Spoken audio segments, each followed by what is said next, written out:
Anugerah Tuhan begitu berlimpah bagi kehidupan kita, dan Tuhan percayakan Anda dan saya bisa ada di tanggal 31 bulan Oktober ini, dan itu merupakan kabar baik. Kita senantiasa ada sampai hari ini, itu semata karena kemurahan dan semuanya karena kebaikan Tuhan. Nah, di hari Minggu ini, saudara, saya mau mengajak saudara untuk lebih diberkati lagi di dalam pembahasan kita selama 1 bulan mengenai getting ready atau bersiap-siap atau siap sedia. Karena saya percaya bahwa orang yang mempersiapkan diri, orang yang siap sedia, mereka lah yang dipercayakan Tuhan berkat yang luar biasa, dipercayakan Tuhan untuk melakukan hal-hal yang dahsyat. Dan sebelum kita masuk di dalam kebenaran firman Tuhan, kita mau terlebih dahulu bersatu di dalam sakramen tubuh dan darah Tuhan Yesus. Untuk itu saya ajak saudara untuk kita bersatu di dalam doa. Mari kita berdoa. Tuhan Yesus, terima kasih buat kesempatan yang indah di hari ini. Kami percaya bahwa kabar baik senantiasa ada bersama dengan setiap kami. Oleh sebab itu Tuhan, sebentar kami akan masuk dalam sakramen tubuh dan darah Tuhan Yesus. Maka kami percaya barang siapa makan tubuh Kristus, minum darah Yesus, maka kami percaya bahwa kami tinggal di dalam Kristus, Kristus ada di dalam kami. Kami mengimani bahwa apa yang kami doa, apa yang kami katakan, serukan di dalam nama Tuhan Yesus, kuasa Tuhan bekerja bagi kehidupan kami. Dan kami percaya bahwa setiap anak-anak Tuhan yang mengikuti acara ibadah ini, setiap mereka dilawat Tuhan. Bila ada yang sakit, sakit mereka disembuhkan. Mereka mengalami pemulihan. Tangan mereka diberkati. Apa yang mereka sentuh, pegang, kerjakan, dibuat Tuhan pasti berhasil. Kasih karunia Tuhan senantiasa menyertai, dan kebaikan Tuhan senantiasa melimpah atas kehidupan kami. Terima kasih Tuhan Yesus, dan kami juga setelah itu akan masuk dalam kebenaran firman Tuhan. Berfirman bagi setiap kami, firman-Mu adalah kebenaran, satu-satunya kebenaran yang memerdekakan. Apa yang keluar dari mulut, bibir, lidah Tuhan tidak akan pernah kembali dengan sia-sia, tetapi akan mengerjakan segala sesuatunya dan pasti berhasil. Sembunyikan aku di balik salib-Mu, jangan biarkan mencuri kemuliaan Allah. Dan Tuhan yang buat lancar segala sesuatunya, dan setiap anak-anak Tuhan terberkati dengan firman Tuhan ini. Segala kuasa gelap, setan iblis yang coba mengganggu, mencuri benih firman, aku halau, aku patahkan dalam nama Tuhan Yesus Kristus. Haleluya. Amin. Satu firman Tuhan yang saya bacakan buat saudara terambil dalam Injil Yohanes pada pasalnya yang ke-15, pada ayatnya yang ke-16b. Firman Tuhan berkata begini, supaya kamu pergi dan menghasilkan buah, dan buahmu itu tetap. Kehidupan kekristenan sesungguhnya adalah kehidupan di mana kehidupan kita jadi berkat buat setiap orang yang ada di sekitar kita. Apa yang kita peroleh, apa yang dipercayakan buat kita, sebenarnya itu bukan tentang kita, tapi tentang Tuhan. Karena melalui kita, buahnya akan dirasakan kepada orang lain. Makanya Tuhan memberi perintah untuk pergi. Artinya, kita bukan menjadi orang yang pasif, tapi menjadi orang yang aktif. Untuk apa? Untuk menjangkau jiwa seperti perkataan Yesus, yaitu amanat agung, jadikan segala bangsa muridnya Tuhan Yesus. Oleh sebab itu saya percaya di hari Minggu ini juga, kuasa Tuhan bekerja atas Anda dan saya, lawatan Tuhan juga pasti dinyatakan, dan firman Tuhan mengatakan agar buah Anda itu tetap. Bukan hanya menjelang hari-hari raya tertentu, atau hari-hari besar, atau tanggal-tanggal tertentu, baru kelihatan buahnya. Tapi setiap hari, setiap waktu, buah Anda dan saya adalah tetap. Mari kita mau angkat rotinya terlebih dahulu. Sama-sama dengan saya kita berdoa bagi roti ini. Dengan iman katakan, dalam nama Tuhan Yesus, inilah roti yang turun dari surga. Inilah tubuh Tuhan Yesus Kristus. Tubuh yang tergantung di atas kayu salib, yang memberikan kami bersama dengan keluarga kehidupan yang kekal di dalam kerajaan sorga. Yang kedua, untuk menyempurnakan agar tubuhku selalu sehat sempurna. Sempurna jiwa rohku dibangkitkan pada akhir zaman. Tubuh Tuhan Yesus Kristus yang telah tertombak, tertikam, tergantung di atas kayu salib, agar kami mulai hari ini tidak akan terkapar di meja operasi. Maka kuasa Kristus bilur-bilurmu sudah menyembuhkan kami. Menang atas virus berbahaya, menang atas segala penyakit. Hidup kami dijaminkan di bumi sama seperti di sorga. Inilah roti yang turun dari sorga. Inilah tubuh Tuhan Yesus Kristus. Mari kita makan.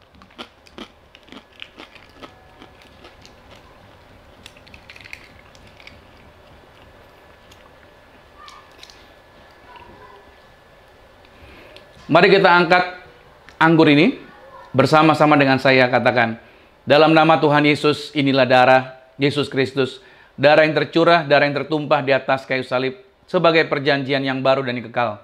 Maka oleh darah Yesus kami dijaminkan diampuni dari segala pelanggaran.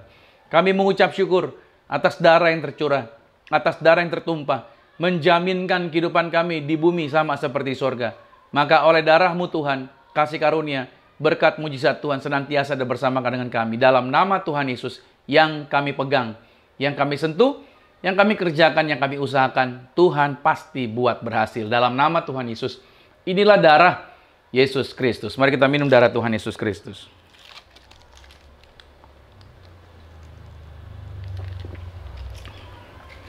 Bapak, Ibu, Saudara juga Anda boleh mengangkat minyak ini. Kita mau berdoa bagi minyak urapan ini. Saya yakin dan percaya bahwa kuasa Tuhan bekerja bukan hanya di tempat saya, tapi kuasa yang sama juga bekerja di tempat Anda. Bersama-sama dengan saya katakan dalam nama Tuhan Yesus, inilah minyak urapan. Setiap tetesnya punya kuasa mengusir setan. Setiap olesnya punya kuasa menyembuhkan penyakit. Silakan mulai hari ini pasukan malaikat surgawi hadir jagai kami, proteksi kami. Kami halau setan, tuyul, dukun-dukun, kuasa kegelapan kami patahkan dalam nama Tuhan Yesus. Inilah minyak urapan. Saudara boleh teteskan di atas kepala saudara. Anda boleh juga mengucap syukur, berdoa bersama dengan keluarga Anda, pasangan Anda, bersama dengan anak-anak saudara. Bahkan dimanapun Anda berada, tempat Anda juga, Anda boleh berdoa melepaskan berkat atas tempat itu. Dan imani, segala yang baik terjadi bagi kehidupan Anda bersama dengan keluarga. Karena memang itulah yang Tuhan rancangkan, itulah yang Tuhan sediakan bagi setiap kita. Nah, saudara kasih Tuhan, di hari ini, yaitu tema yang akan saya bawakan atau tema yang akan kita pelajari hari ini adalah yaitu mendapatkan kabar baik. Siapkan catatan saudara, kita akan belajar mengenai ini, yaitu mendapatkan kabar baik. Ya, ayat firman Tuhan yang akan kita bahas terambil dari Matius pada pasal 3, ayat 1 sampai dengan ayat yang ketiga. Memang tidak mudah di masa seperti ini mendapatkan kabar baik. Kenapa? Karena cenderungnya kita mendengarkan kabar yang sebaliknya, yaitu kabar yang tidak baik. Tapi saya selalu percaya bahwa Tuhan tidak pernah kasih kabar buruk. Tuhan selalu sediakan buat Anda dan saya kabar baik di tengah segala situasi yang buruk. Matius 3 ayat 1 sampai dengan ayat yang ketiga. Mari kita baca bersama-sama. Pada waktu itu, tampillah Yohanes Pembaptis di padang gurun Yudea dan memberitakan, "Bertobatlah, sebab kerajaan sorga sudah dekat." Sesungguhnya, dialah yang dimaksudkan Nabi Yesaya ketika ia berkata, "Ada suara orang yang berseru-seru di padang gurun, persiapkanlah jalan untuk Tuhan, luruskanlah jalan baginya." Saudara kasih Tuhan, di hari Minggu ini, Anda dan saya kita akan mendapatkan makanan rohani yang lebih padat daripada biasanya. Dan saya berharap Anda meresponi firman ini, yaitu dengan mengambilnya, serta menjadikan itu milik Anda, serta merawatnya dan menjaganya agar si jahat tidak dapat mengambilnya dari Anda. Sehingga benih firman ini akan menghasilkan buah, yaitu 30 kali, 60 kali, bahkan sampai 100 kali lipat dalam Markus 4 ayat 20. Nah, menjadi bagian penting bagi setiap orang percaya bahwa kehidupan di dunia ini bukanlah mengenai kepentingan diri kita pribadi. Apa sih yang kita inginkan atau hal-hal yang hendak diraih atau dimiliki.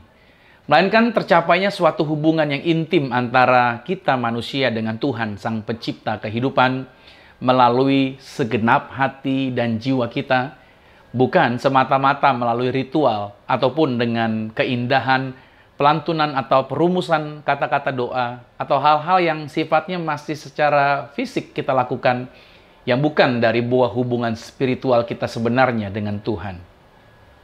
Saya masih ingat dahulu pernah diajarkan yaitu cara berdoa yang panjang dan diulang-ulang. Seolah cara berdoa demikianlah yang diterima oleh Tuhan dan dijamin akan dijawab oleh Tuhan. Jadinya kayak mirip-mirip dengan mantra gitu, saudara. Saya baca dalam Matius 6 pada ayat yang ke-7 dikatakan, "Lagi pula dalam doamu itu, janganlah kamu bertele-tele seperti kebiasaan orang yang tidak mengenal Allah." Mereka menyangka bahwa karena banyaknya kata-kata, doanya akan dikabulkan. Kalau dalam teks bahasa Inggris di terjemahan NIV dikatakan, "And when you pray, do not keep on babbling like pagans, for they think they will be heard because of their many words." Bukankah sebenarnya lebih penting sebuah hubungan atau ikatan bersifat roh atau spirit yang lebih powerful ketimbang kata-kata sebuah mantra yang meski mantra itu dibaca dengan segenap jiwa kita pun tetaplah rasanya seperti ada semacam perdagangan atau pertukaran reward atas upaya kita atau transaksional di sana. Nah, kondisi seperti ini telah lama ada bahwa untuk mengenal Tuhan semata dilakukan dengan tata cara atau konsep ritual tertentu, seolah-olah itulah cara yang benar dalam upaya menjalin hubungan dengan Tuhan. Nah, oleh sebab itu, pada saat membaca kisah dari Yohanes Pembaptis, sebenarnya mata hati kita terbuka bahwa yang diperlukan dalam hubungan dengan Tuhan sebenarnya adalah ini, yaitu pertobatan, yaitu hati yang terbuka untuk menjadikan Yesus satu-satunya keselamatan jiwa kita. Itulah sebabnya Yohanes Pembaptis mendapatkan tugas dari Tuhan dalam mempersiapkan jalan bagi kedatangan Sang Mesias, yaitu membawa kabar baik bagi seluruh umat manusia. Yohanes Pembaptis, dia tidak pernah mengklaim dirinya adalah Sang Mesias, bahkan mempromosikan diri saja tidak. Ia paham akan panggilan dan bagian apakah yang Tuhan telah persiapkan bagi dirinya. Yohanes Pembaptis, dia adalah nabi yang ditugaskan untuk mempersiapkan jalan untuk kedatangan Tuhan turun ke bumi, yaitu untuk melakukan pelayanan dan misi penyelamatan. Yohanes berseru seperti ini, "Bertobatlah, sebab kerajaan sorga sudah dekat." Nah, Injil Matius ini mencatat bahwa sesungguhnya dialah yang dimaksudkan Nabi Yesaya ketika ia berkata, "Ada suara orang yang berseru-seru di padang gurun, persiapkanlah jalan untuk Tuhan, luruskanlah jalan baginya." Nah, apa sebenarnya yang dikatakan oleh Matius ini adalah mengingatkan kembali tentang nubuat Nabi Yesaya sekian ratus tahun sebelumnya, yang mengatakan ada suara yang berseru-seru, "Persiapkanlah di padang gurun jalan untuk Tuhan, luruskanlah di padang belantara jalan raya bagi Allah kita." Saudara, nubuat ini kemudian kembali diulang oleh Maleaki dengan berkata, "Lihat, aku menyuruh utusanku supaya ia mempersiapkan jalan di hadapanku. Dengan mendadak Tuhan yang kamu cari itu akan masuk ke baitnya. Malaikat perjanjian yang kamu kehendaki itu, sesungguhnya ia datang. Firman Tuhan semesta alam." Dalam Maleaki 3 ayat yang pertama. Persiapkan, katanya di sana. Demikian kata nubuatan itu. Apa sih sebenarnya yang harus dipersiapkan? Nah, melanjutkan ayat dalam Yesaya di atas tadi, kita bisa melihat pesan Tuhan mengenai apa yang harus kita persiapkan. Yaitu setiap lembah harus ditutup. Dan setiap gunung dan bukit diratakan. Tanah yang berbukit-bukit harus menjadi tanah yang rata. Dan tanah yang berlekuk-lekuk menjadi dataran. Maka kemuliaan Tuhan akan dinyatakan dan seluruh umat manusia akan melihatnya bersama-sama. Sungguh, Tuhan sendiri telah mengatakannya sesuai Yesaya 40 ayat 4-5. Saudara dikasihi Tuhan, kita harus selalu mempersiapkan diri kita. Meratakan segala yang berbukit, berliku, membersihkan segala kotoran dalam hati kita, itu sangat penting untuk kita persiapkan. Tanpa persiapan tersebut, maka kedatangan Kristus hanya akan sia-sia saja bagi kita, yaitu berlalu tanpa makna. Itulah sebenarnya yang iblis kehendaki, agar kehidupan kekristenan hanya menjadi sebuah kegiatan rutinitas saja, sebagaimana layaknya yang orang-orang dunia lakukan. Dunia ini mengajarkan mengenai azas toleransi di antara perbedaan keyakinan yang ada, bahwa sebenarnya semua itu adalah sama. Ada orang yang berpendapat yang mengatakan bahwa pada dasarnya semua keyakinan adalah sama. Semua mengajarkan tentang kebaikan dan ujung-ujungnya menyembah kepada sebuah divine being, makhluk ilahi, artinya yang memang tata cara ajaran dan filosofi di masing-masing ajaran keyakinan bisa saja tampak berbeda-beda. Hal ini diperkuat bila mana kita menyebut tentang Tuhan itu baik dan Tuhan itu pengasih, maka semua keyakinan akan mengatakan hal yang sama. Tetapi menjadi berbeda pada saat kita menyampaikan atau kita menceritakan tentang Yesus, itu dapat menimbulkan perdebatan dan penolakan. Saya jumpai bahwa mayoritas keyakinan atau kepercayaan tidak mau mengakui Yesus sebagai juru selamat. Ya, bahkan tidak mengakui bahwa Yesus mati di atas kayu salib. Baik itu dengan alasan bahwa tidak mungkin orang sesuci dan sebaik Yesus akan berakhir seperti itu, disiksa, dihina, dan disalib. Atau secara logis menentang karena bagaimana mungkin jika Yesus adalah Tuhan, lalu kemudian mati dan disalib. Atau mungkin beralasan bahwa keselamatan bukan berarti telah ditebus oleh Yesus ketika dia mati di atas kayu salib. Nah saudara, dari situasi ini saya justru mensyukuri perkataan kitab Filipi. Dalam Filipi 2 ayat 10-11 dikatakan, supaya dalam nama Yesus bertekuk lutut segala yang ada di langit dan yang ada di atas bumi dan yang ada di bawah bumi. Dan segala lidah mengaku, ini dia, Yesus Kristus adalah Tuhan, bagi kemuliaan Allah Bapa. Saya percaya bahwa nama Yesus membuat penguasa langit goncang. Nama Yesus pada saat kita panggil membuat kuasa gelap takluk dan tunduk. Nama Yesus yang kita serukan membuat sel-sel tubuh kita menjadi sehat. Nama Yesus jugalah yang dapat menjaminkan manusia dapat sampai kepada Bapa. Ini adalah kabar baik yang saya bagikan bagi Anda di hari Minggu ini. Oleh sebab itu, saudara, agar manusia dapat mencapai keselamatan dan dapat mengalami hidup damai sejahtera di bumi ini, yaitu diperlukan langkah yang serius dan langkah yang berkesinambungan. Maka tentunya kita kembali kepada teks bacaan utama kita hari ini dengan singkat, Yohanes Pembaptis, yaitu menggambarkan semua hal tadi itu dengan kata-kata ini, bertobatlah. Mengapa pembahasan pertobatan ini menjadi bagian yang penting? Saya jelaskan kepada saudara. Pertobatan dalam bahasa Yunaninya disebut dengan metanoeo, artinya adalah berbalik. Yang dimaksudkan adalah berbalik dari apa? Dari cara hidup yang jahat kepada Kristus. Dan melalui Yesus dapat sampai kepada Allah. Yohanes 14 pada ayat yang pertama dikatakan, janganlah gelisah hatimu. Percayalah kepada Allah. Percayalah juga kepadaku. Dan dikatakan dalam Yohanes 14 pada ayat yang ke-6, kata Yesus kepadanya, akulah jalan dan kebenaran dan hidup. Tidak ada seorang pun yang datang kepada Bapa kalau tidak melalui aku. Lihat janji yang Tuhan sediakan. Apa yang dapat dijelaskan sebenarnya mengenai pertobatan atau berbalik? Ini yang akan saya bagikan buat saudara.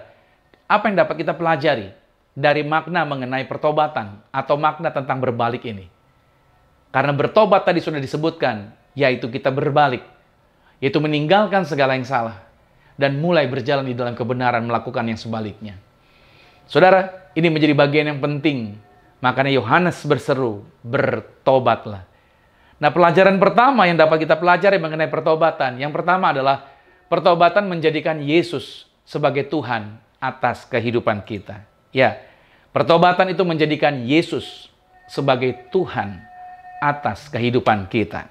Nah, ini menjadi bagian yang penting. Keputusan untuk berbalik dari dosa kepada keselamatan di dalam Kristus itu menyangkut hal menerima Kristus bukan hanya sebagai juru selamat yang telah membebaskan kita dari hukuman dosa, tetapi juga yaitu bukan juga hanya sekedar dijaminkan bahwa kita masuk surga, tetapi menetapkan untuk menjadikan Yesus sebagai Tuhan. Dia menjadi Tuhan atas kehidupan kita. Jadi pertobatan itu meliputi pergantian. Pergantian apa? Penguasa. Dari yang semula kekuasaan itu dipegang oleh iblis. Nah, ini yang disebut dengan pertobatan. Dari yang semula hidup kita, cara jalan hidup kita itu dikuasai sepenuhnya oleh iblis. Kekuasaannya ada pada iblis. Efesus pada pasal 2 pada ayat yang kedua dikatakan, kamu hidup di dalamnya karena kamu mengikuti jalan dunia ini. Lihat kata-katanya. Karena kamu mentaati penguasa kerajaan angkasa, yaitu roh yang sekarang sedang bekerja di antara orang-orang durhaka. Nah, setelah itu kemudian kita berubah. Kekuasaannya berubah kepada Kristus dan kepada firman. Jadi kekuasaannya berganti sekarang kepada Kristus dan kepada firman-Nya. Kisah Rasul 26 pada ayat yang ke-18 berkata, untuk membuka mata mereka supaya mereka berbalik dari kegelapan kepada terang dan dari kuasa iblis kepada Allah, supaya mereka oleh iman mereka kepadaku memperoleh pengampunan dosa dan mendapat bagian dalam apa yang ditentukan untuk orang-orang yang dikuduskan. Itu yang pertama. Mengapa pertobatan? Artinya penjelasan mengenai pertobatan atau berbalik. Penjelasan yang kedua tentang pertobatan adalah ini dia. Pertobatan merupakan keputusan sukarela. Oke, lihat. Keputusan sukarela. Jadi kedua, pertobatan merupakan keputusan sukarela. Ini menjadi hal yang penting bahwa seseorang bertobat itu bukan karena dipaksakan. Tapi pertobatan ini menjaminkan bahwa seseorang melakukannya, dia karena punya keputusan yang rela atau sukarela di dalam sebuah keyakinan. Nah, pada pihak orang berdosa, mereka rela mengambil keputusan, yaitu untuk berbalik, yang dimungkinkan oleh kasih karunia yang memberi kemampuan kepada mereka untuk dapat melakukannya. Ketika mereka mendengar dan mereka percaya kepada Injil. Dalam Roma 10 ayat 17 dikatakan, jadi iman timbul dari pendengaran, dan pendengaran oleh firman Kristus. Itu yang membuat orang datang sama Tuhan. Dalam Kisah Rasul 11 ayat 21 dikatakan, dan tangan Tuhan menyertai mereka, dan sejumlah besar orang menjadi percaya dan berbalik kepada Tuhan. Saya menjumpai sebuah catatan di sebuah buku mengatakan bahwa Anda tidak bisa mengajak orang mengikuti Anda kalau orang itu belum percaya kepada Anda. Maka saya percaya bahwa yang membuat orang bisa mengikut Yesus itu didasari karena dia percaya terlebih dahulu. Anda nggak bisa ikut Yesus kalau Anda nggak percaya dia sebagai Tuhan kehidupan Anda. Di sini diperlukan keputusan yang sukarela. Makanya, seorang pemimpin, kalau dia ingin ada orang-orang yang ingin ikut kepada dia, caranya mudah. Bangunlah seperti Yesus. Bangunlah hubungan yang baik. Bangun trust dulu di antara orang. Ketika orang trust kepada Anda, maka orang mau mengikuti Anda. Tapi kalau orang nggak trust sama Anda, jangan pernah berharap orang bisa akan mengikuti Anda. Jadi ini menjadi bagian prinsip yang penting. Bahwa ketika seorang percaya, baru dia bisa mengikuti. Nah, jadi saudara, yang membuat orang masuk dalam pertobatan itu adalah karena iman dan karena kasih karunia. Jadi dua hal ini, karena iman dan karena kasih karunia. Jadi nggak mungkin orang itu bisa datang tanpa dua hal ini, iman dan kasih karunia. Maksudnya bagaimana? Iman kepada Yesus Kristus, keyakinan kepada Yesus Kristus adalah satu-satunya syarat yang diminta oleh Allah untuk keselamatan. Artinya, iman bukan saja suatu pengakuan tentang Kristus, tetapi juga suatu tindakan yang terbit dari hati orang percaya yang ingin mengikuti Kristus sebagai Tuhan dan Juru Selamatnya. Dalam Matius 4 pada ayat yang ke-19 dikatakan Yesus berkata kepada mereka, mari ikutlah aku dan kamu akan kujadikan penjala manusia. Dari teks ayat ini tidak ada unsur pemaksaan dari Yesus. Yesus mengajak dan manusia diajak untuk meresponinya dengan sukarela.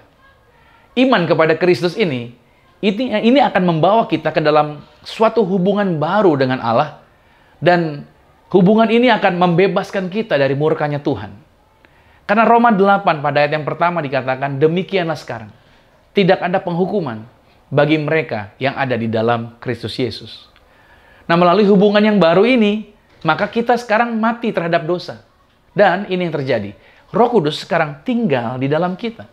Dalam Galatia 4 ayat yang ke-6 dikatakan, dan karena kamu adalah anak, maka Allah telah menyuruh roh anaknya ke dalam hati kita, yang berseru, ya Aba, ya Bapa. Amin. Nah, iman ini juga menjadi suatu tindakan pribadi dari pengorbanan dan penyerahan diri yang diarahkan kepada Kristus. Sebagaimana Kristus telah menyerahkan dirinya di atas kayu salib, menjadi penggenapan seluruh kehendak Allah. Jadi, pertobatan bukan hanya dengan iman saja tadi saya katakan, tetapi juga ada dua hal, yaitu juga karena kasih karunia. Tadi sudah kita bahas tentang iman tadi. Nah, sekarang kita berbahas mengenai kasih karunia. Jadi, keselamatan dengan iman di dalam pertobatan tersebut juga di dalam dengan kasih karunia. Nah, apa maksudnya? Maksudnya adalah Allah memberikan kasih karunia kepada orang percaya supaya apa? Supaya mereka dimerdekakan dari dosa. Garis bawahi, Tuhan memberikan kasih karunia kepada orang percaya supaya mereka dimerdekakan dari dosa. Betapa dosa mengikat, dosa membuat orang terhukum, dosa membuat orang tersiksa, dan ketakutan dan lain sebagainya. Tapi kasih karunia Tuhan diberikan untuk apa? Agar orang tersebut dimerdekakan dari dosa. Dalam Roma 6 ayat 20 dan Roma 6 ayat 22 dikatakan, sebab waktu kamu hamba dosa, kamu bebas dari kebenaran. Tetapi sekarang, setelah kamu dimerdekakan dari dosa, dan setelah kamu menjadi hamba Allah, kamu beroleh buah yang membawa kamu kepada pengudusan. Dan sebagai kesudahannya, ialah hidup yang kekal. Nah, untuk mereka mengerjakan kebaikan, selanjutnya adalah kasih karunia itu sendiri diberikan agar mereka dapat mengerjakan kebaikan. Jadi kasih karunia itu diberikan agar orang atau orang percaya itu dapat mengerjakan perbuatan-perbuatan baik. Setelah dimerdekakan dari dosa, maka kita dilatih untuk mengerjakan pekerjaan baik. Bukan untuk legitimasi dalam melakukan kesalahan-kesalahan selanjutnya. Awas, jangan sampai salah ini. Karena seringkali yang menjadi persoalan, mereka yang diajarkan kasih karunia, seolah-olah menganggap perbuatan salah itu menjadi sesuatu yang lumrah tanpa mau melatih diri untuk mengerjakan perbuatan-perbuatan yang baik. Saya beri contoh seperti ini. Kalau hari ini saya melakukan yang baik, atau kalau saya hari ini bisa tidak melakukan dosa, itu karena Tuhan. Tetapi kalau hari ini saya tergoda dan menuruti kedagingan, maka Tuhan pasti mengerti dan mengampuni karena Ia mengasihi saya. Ini nih saya beri contoh seperti ini. Nah, saya jelaskan lebih dalam. Tuhan yang sangat mengasihi itu satu hal. Catat ya. Sedangkan melatih diri untuk tidak mau berbuat cemar dengan mau melakukan yang baik, itu hal yang berbeda. Nah, orang-orang yang masih mau berbuat dosa, seringkali mereka bersembunyi di balik kata-kata tentang Tuhan mengasihi, tanpa mau mereka bertobat atau merubah hidup mereka.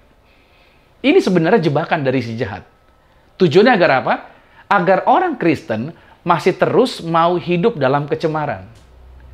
Makanya saya mau katakan begini, jangan pernah Anda berpikir karena banyaknya ayat kasih karunia yang Anda baca dan Anda hafalkan, itu menunjukkan bahwa Anda memahami arti dari kasih karunia itu sendiri. Kasih karunia itu membuat orang Kristen yaitu dimerdekakan dari dosa-dosa. Ya. Dan kasih karunia itu memotivasi diri kita atau diri orang percaya berubah di dalam sikap dan perbuatan yang semakin baik dalam menjadikan diri kita suratan Alkitab yang dapat dibaca oleh orang lain. Itu yang harusnya terjadi. Titus 2 ayat 11-12 berkata, karena kasih karunia Allah yang menyelamatkan semua manusia sudah nyata. Ia mendidik kita supaya kita meninggalkan kefasikan dan keinginan-keinginan duniawi, dan supaya kita hidup bijaksana dan beribadah di dalam dunia sekarang ini.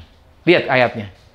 Ayat ini tidak mengatakan bahwa Tuhan mendiamkan, bahwa Tuhan tidak merubah hidup Anda.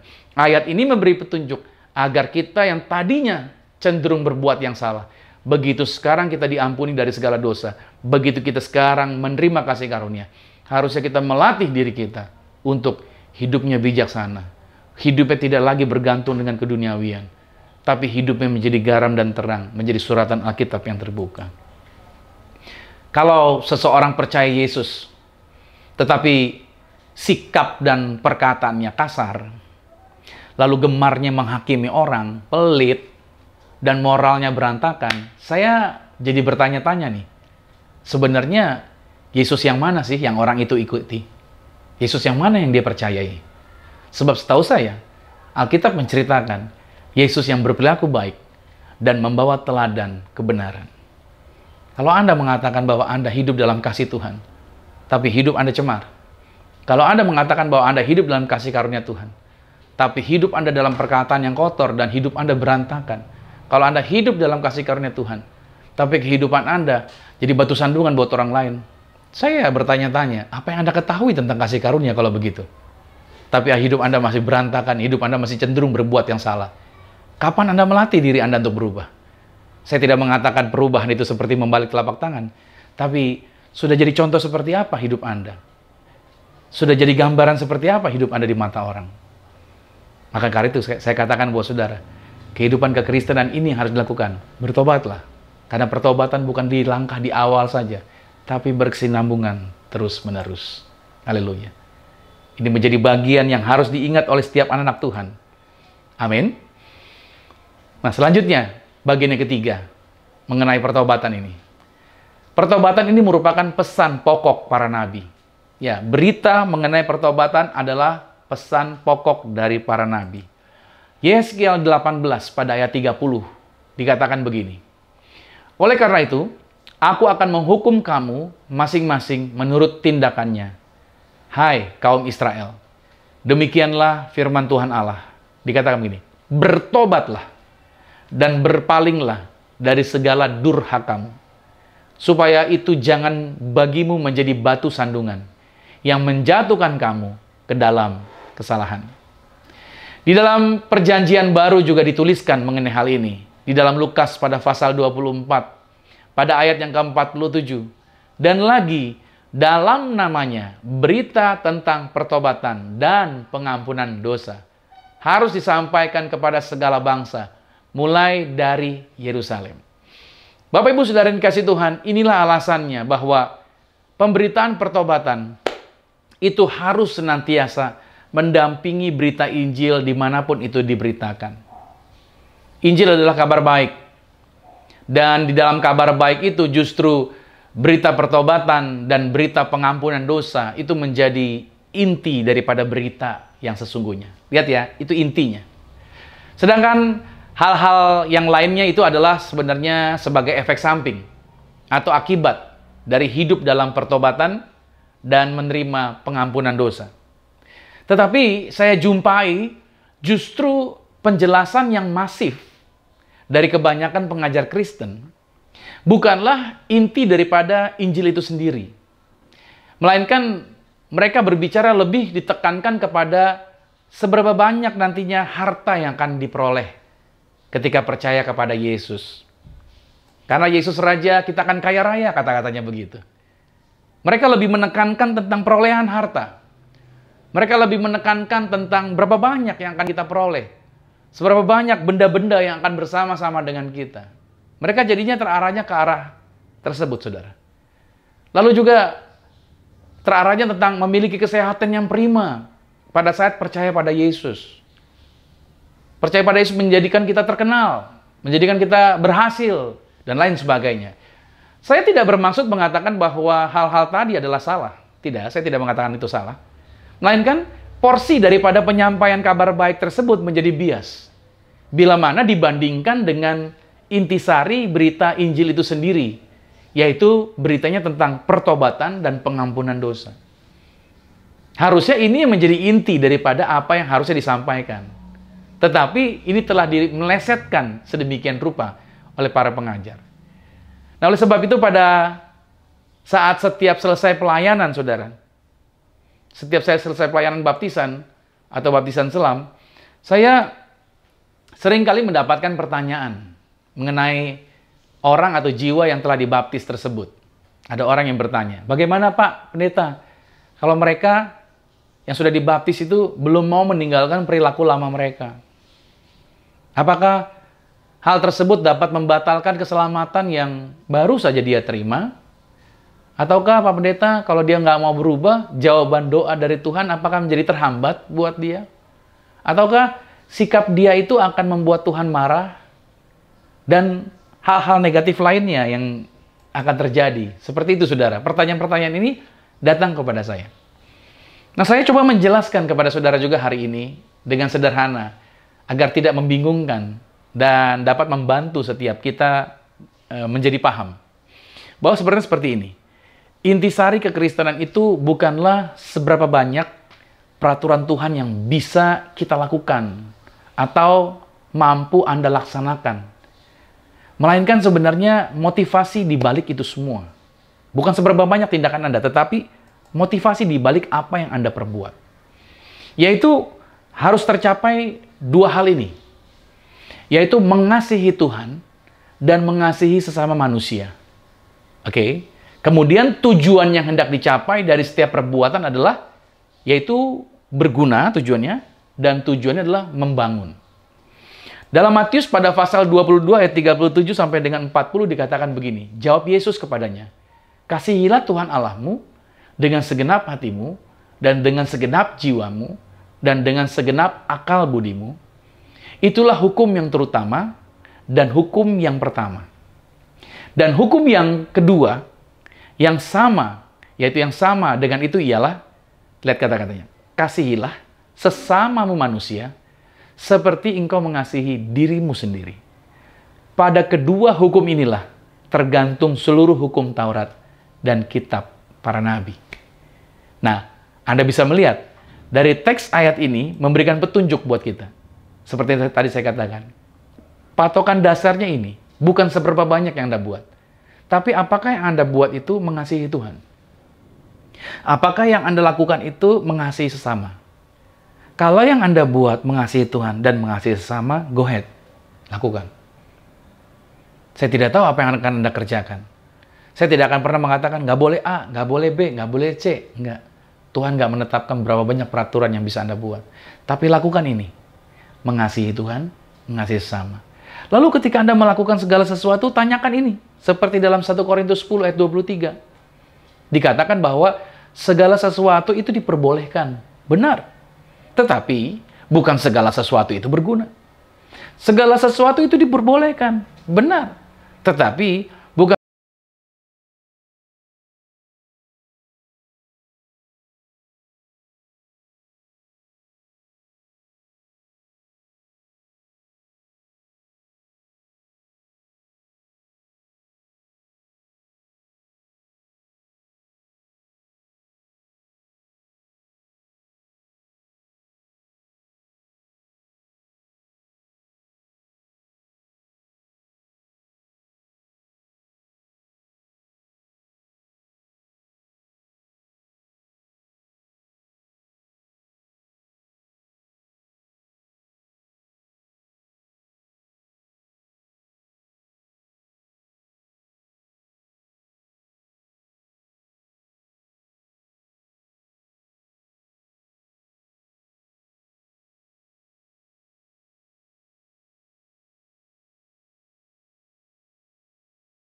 menyertai setiap kita.